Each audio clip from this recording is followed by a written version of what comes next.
আওয়ামী লীগ কেড়ে নিয়েছিল এবং বহুদলীয় গণতন্ত্রের মূল বিষয়টা হচ্ছে বাংলাদেশের মানুষের জনগণের মালিকানা তাদের কাছে ফিরিয়ে দেওয়া, যেটা বাকশালের মাধ্যমে কেড়ে নেওয়া হয়েছিল। সেই স্বাধীনতা বাংলাদেশের মানুষের সেই মালিকানা বাংলাদেশের মানুষের কাছে ফিরিয়ে দেওয়া, সেটাই হচ্ছে বহুদলীয় গণতন্ত্রের মূল মন্ত্র, মূল ধারণা। এবং সেই আন্দোলন, সেই সংগ্রাম, সেই ত্যাগ অব্যাহতভাবে কিন্তু বাংলাদেশে চলেছে। এটা বাকশালকে বিদায় দিয়ে শেষ হয়নি। পরবর্তীতে আরেক স্বৈরাচার এসেছে, তারাও নির্বাচনকে তাদের নিয়ন্ত্রণে নিয়ে জনগণের মালিকানা কেড়ে নিয়েছে। তারপরে ১/১১ একই অবস্থা। তারপরে শেখ হাসিনা স্বৈরাচার ফ্যাসিস্টের মাধ্যমে আবার সেই অনেকটা একদলীয় সরকার এবং জনগণের মালিকানা কেড়ে নেওয়ার বিরুদ্ধে আন্দোলন আমাদের সকলকে করতে হয়েছে। কিন্তু এই আন্দোলনের প্রতিটি ক্ষেত্রে আপনারা যদি দেখেন, বাকশালের বিরুদ্ধে শহীদ প্রেসিডেন্ট জিয়া রহমান সাহেবের ভূমিকা, বহুদলীয় গণতন্ত্র ফিরিয়ে আনা, পরবর্তীতে স্বৈরাচার এরশাদের বিরুদ্ধে একমাত্র নেত্রী যিনি শুরু থেকে শেষ পর্যন্ত আপোষহীনভাবে সংগ্রাম চালিয়ে স্বৈরাচারকে বিদায় করেছে, সেটাও বাংলাদেশ জাতীয়তাবাদী দলের নেতৃত্বে হয়েছে। বহুদলীয় গণতন্ত্র পুনঃপ্রবর্তিত করেছেন বেগম খালেদা জিয়ার নেতৃত্বে। তার পরবর্তীতে দেশনেত্রী বেগম খালেদা জিয়ার অবিরাম সংগ্রাম চলেছে এই ফ্যাসিস্ট শেখ হাসিনার বিরুদ্ধে। নিজের জীবনের বিনিময়ে গণতন্ত্রের জন্য লড়ে গেছেন উনি। জেলখানায় থেকেছে 6 বছরের অধিক কাল সময়, কিন্তু আপোষ করেন নাই। শুধু গণতন্ত্র এবং জনগণের মালিকানার আন্দোলন, সেই আন্দোলন শেষ হয়নি। আজকে আমরা আবার কিন্তু সেই বহুদলীয় গণতন্ত্র, জনগণের মালিকানা ফিরিয়ে দেওয়ার কথা আবার বলতে হচ্ছে। যে কারণে শেখ হাসিনাকে বিদায় করা হয়েছে, ফ্যাসিস্টকে বিদায় করা হয়েছে, সেটা শুধুমাত্র বাংলাদেশের মালিকানা জনগণের কাছে ফিরিয়ে দেওয়ার জন্য। এই দেশের মালিক যারা, তারাই সিদ্ধান্ত দেবে বাংলাদেশ কিভাবে পরিচালিত হবে, এবং তার একমাত্র উপায় হচ্ছে বাংলাদেশের জনগণের মালিকের ভোটে নির্বাচিত প্রতিনিধিত্বশীল নির্বাচিত সংসদ এবং সরকারের মাধ্যমে এটা করতে হবে। এর ব্যতিক্রম কিছু করার কোনো সুযোগ নেই। কেউ যদি মনে করে যেভাবে শেখ হাসিনা তার জনগণের মালিকানা কেড়ে নিয়েছিল, শেখ মুজিবুর রহমান বাকশালের মাধ্যমে কেড়ে নিয়েছিল, সেইভাবে তার বিরুদ্ধেই কিন্তু পুরো দেশের মানুষ সংগ্রাম করছে। সুতরাং আমরা আর নতুন করে সেই সংগ্রাম করার তো দরকার নাই। শেখ হাসিনাকে বিদায় করার পরে এটাই স্বাভাবিক ছিল যে আবার জনগণের মালিকানা জনগণের কাছে ফিরে যাবে। ভাই আপনি চুপ থাকেন। বাংলাদেশের এটা খুবই স্বাভাবিক ছিল শেখ হাসিনার পতনের পরে, ফ্যাসিস্টের পতনের পরে, যে বাংলাদেশের মানুষের মালিকানা একটা নির্বাচনের মাধ্যমে, প্রতিনিধিত্বশীল সরকারের মাধ্যমে, সংসদের মাধ্যমে সেটা জনগণ ফিরে পাবে। সেটাই ছিল প্রত্যাশা, এবং সেই প্রত্যাশা কিন্তু এখনো জনগণের আছে। সুতরাং সেটা বিলম্বিত হওয়ার কোনো সুযোগ নাই, কোনো সুযোগ নাই। বাংলাদেশের মানুষের মালিকানা ফিরিয়ে দেওয়া ছাড়া গণতন্ত্রের অগ্রগতির কোনো সুযোগ নাই। গণতন্ত্রের শুরু ওখান থেকে, অগ্রগতি সেখান থেকে, গণতন্ত্রের পথ সেখান থেকে, এবং সেটা একমাত্র নির্বাচন ব্যতীত আর কোনো পথ নাই। অন্য কোনো পথ খুঁজতে গেলে সন্দেহের উদ্রেক হবে, জনগণ হতাশ হবে, বাংলাদেশের গণতন্ত্র আবারও মুখ থুবড়ে পড়বে। কোনো দল, কোনো ব্যক্তি, কোনো গোষ্ঠী তারা যদি মনে করে বাংলাদেশ আগামী দিনে পরিবর্তনের জন্য, সংস্কারের জন্য কোনো দলের, কোনো গোষ্ঠী, কোনো ব্যক্তির একমাত্র তাদের চিন্তার প্রতিফলন ঘটবে,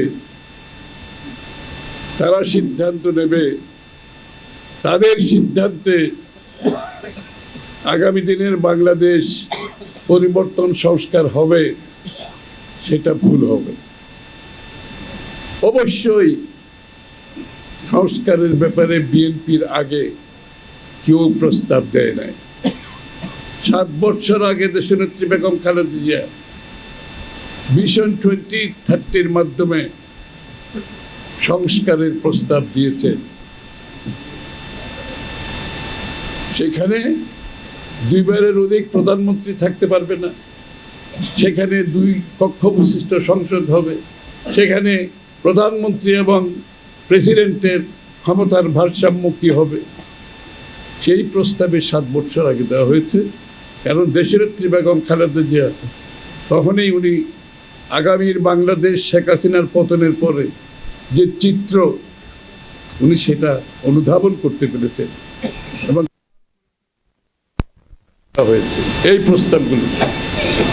এরপরে 2 বছর আগে আমরা বাংলাদেশ জাতীয়তাবাদী দল এবং আমাদের যুগপৎ আন্দোলনে যারা আমাদের সঙ্গীরা আছেন সবাইকে নিয়ে আমরা 31 দফা সংস্কারের কথা বলেছি, শেখ হাসিনা পতনে আরো 1.5 বছর আগের প্রায়।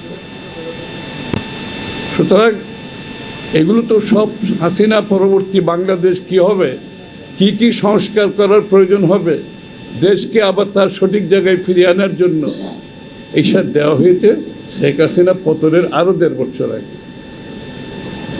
এবং সেই কথাগুলো এখন আলোচিত হচ্ছে, মনে হচ্ছে নতুন কোনো আলোচনা। এই আলোচনা তো বহু আগে হয়েছে, সিদ্ধান্ত হয়েছে, দেশের সামনে আমরা প্রস্তাব দিয়েছি এবং এগুলো কিভাবে বাস্তবায়ন করব সেটাও বলা হয়েছে। যে আগামী দিনে যে সরকার হবে, জাতীয় সরকারের মাধ্যমে এটা বাস্তবায়ন হবে। আমরা তো প্রতিজ্ঞাবদ্ধ জাতির কাছে, বিএনপি একা প্রতিজ্ঞাবদ্ধ না, আমরা যুগপৎ আন্দোলনে যারা ছিলাম আমরা সবাই মিলে প্রতিজ্ঞাবদ্ধ। সুতরাং সমস্যাটা কোথায়? সমস্যাটা কোথায়? এইটার একমাত্র ম্যান্ডেট দেওয়ার মালিক হচ্ছে বাংলাদেশের জনগণ। বিএনপির 31 দফা কিংবা যুগপৎ আন্দোলন আমাদের 31 দফা, বাংলাদেশের কিন্তু জনগণের ম্যান্ডেট নিয়ে আসতে হবে। আমরা যদি মনে করি আমাদের 31 দফা, এর উপরে আর দুনিয়াতে কিছু নাই, সেটাও সঠিক হবে না। আমরা 31 দফা নিয়ে জনগণের কাছে যাব আগামী নির্বাচনে, এবং জনগণের ম্যান্ডেট নিয়ে সংসদে সেটা পাস করতে হবে। আর কোনো দল, আর কোনো গোষ্ঠী যদি মনে করে তাদের কোনো দাবি আছে, তাদের কোনো সংস্কারের প্রস্তাব আছে, তাদের কোনো পরিবর্তনের প্রস্তাব আছে, তাদেরকেও জনগণের কাছে যেতে হবে। তারা এখানে বসে, কিছু বিজ্ঞ মানুষ যদি মনে করেন তারা বসে সিদ্ধান্ত দেবেন আগামীর বাংলাদেশ, যে যতই বিজ্ঞ হোক, বাংলাদেশের মানুষের মালিক, যারা দেশের মালিক, তাদের চেয়ে বিজ্ঞ কেউ হওয়ার সুযোগ নাই। গণতন্ত্রে সেইটার কোনো সুযোগ নাই। তাদের কোনো প্রস্তাব থাকলে তাদেরকে জনগণের কাছে যেতে হবে, জনগণের ম্যান্ডেট নিতে হবে, ম্যান্ডেট নিয়ে সংসদে আসতে হবে। সুতরাং জনগণ সিদ্ধান্ত নেবে। আর যেই সমস্ত সংস্কার প্রস্তাবে যে ঐক্যমত হবে, বর্তমানে যেমন কিছু আমরা তো আগেই বলেছি 2 বারের বেশি প্রধানমন্ত্রী থাকতে পারবে না, 2 কক্ষ বিশিষ্ট সংসদ, প্রেসিডেন্ট এবং প্রধানমন্ত্রীর যে ক্ষমতার ভারসাম্য সহ আরও কিছু বিষয় আছে যেগুলোতে জাতীয় ঐক্যমত হবে। সেই সংস্কারগুলো তো সময় লাগার কোনো কারণ নাই, সেটা 15 দিন 1 মাসের মধ্যে সমাধান হয়ে যাওয়ার কথা। এবং যেখানে ঐক্যমত হবে না, আপনাকে জাতির কাছে যেতে হবে ম্যান্ডেটের জন্য, জনগণের সমর্থনের জন্য। সেটা বিএনপি হোক, আমাদের যোগপট আন্দোলন হোক, কিংবা অন্য কোনো দল হোক, অন্য কোনো গোষ্ঠী হোক, জনগণের কাছে যেতে হবে। তার বাইরে কোনো সংস্কার করার অধিকার কাউকে দেওয়া হয় না। এবং এই যে বর্তমান সরকার যেটা আছে, এই সরকারকে আমরা সবাই মিলে সমর্থন দিয়েছি। কারণ সমর্থন দিয়েছি শেখ হাসিনার পতনের পরে বাংলাদেশে একটি নিরপেক্ষ সরকারের প্রয়োজনীয়তা ছিল। যতক্ষণ নির্বাচন হবে না ততক্ষণ একটা নিরপেক্ষ সরকার থাকবে, তাই না? হ্যাঁ, সুতরাং সেটা ভেবে আমরা সবাই মিলে একটা নিরপেক্ষ সরকারের জন্য আজকের যারা সরকার আছে তাদেরকে সমর্থন দিয়েছি। আমরা কিন্তু সেই ক্ষমতায় অংশগ্রহণ করি নাই। বিএনপি তথা অন্যান্য দল আমরা সিদ্ধান্ত নিয়েছি যে আমরা সেই নিরপেক্ষ সরকারে কোনো রাজনৈতিক দলের ভূমিকা রাখার প্রয়োজন নাই। কারণ অন্তর্বর্তীকালীন সরকার বলেন, কেয়ারটেকার বলেন, এই সরকারগুলোর ক্যারেক্টার হচ্ছে, চরিত্র হচ্ছে নিরপেক্ষতা। সবচেয়ে বড় চরিত্র হচ্ছে এটা। এবং সেই নিরপেক্ষতা রক্ষার জন্য কোনো বিএনপি সহ আমরা রাজনীতিবিদরা সেই সরকারে যোগদান দিই না।